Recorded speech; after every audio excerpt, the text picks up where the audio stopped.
section, and I'll take you to Hebrews chapter 11, if you will. And if you are taking notes, you might want to write down verses 8 through 16. I'm only going to read verses 13 through 16.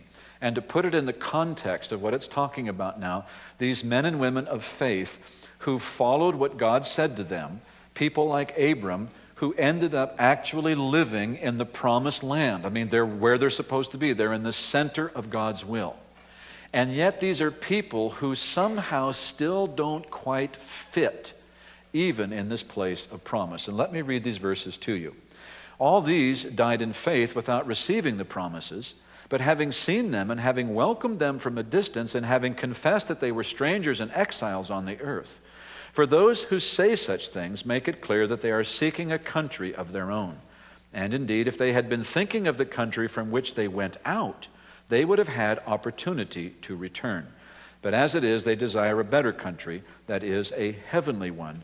Therefore, God is not ashamed to be called their God, for he has prepared a city for them. So here's the literal situation.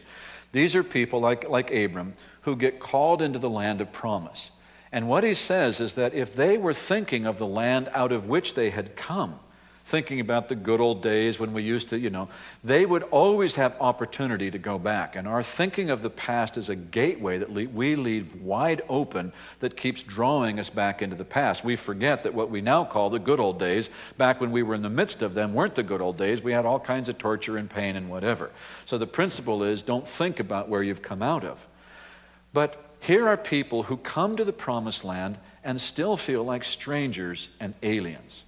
And I want to encourage you that and this will sound a little hard, but stick with me. You weren't made to live on a broken planet.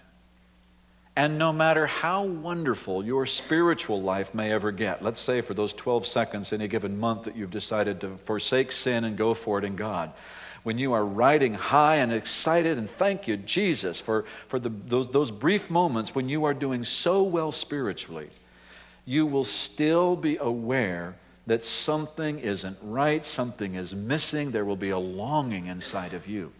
And no matter how great or good natural life ever gets, you get a raise, you get promoted, you've got a new special friend, whatever it might be, it still cannot compare to what our life is supposed to be in heaven.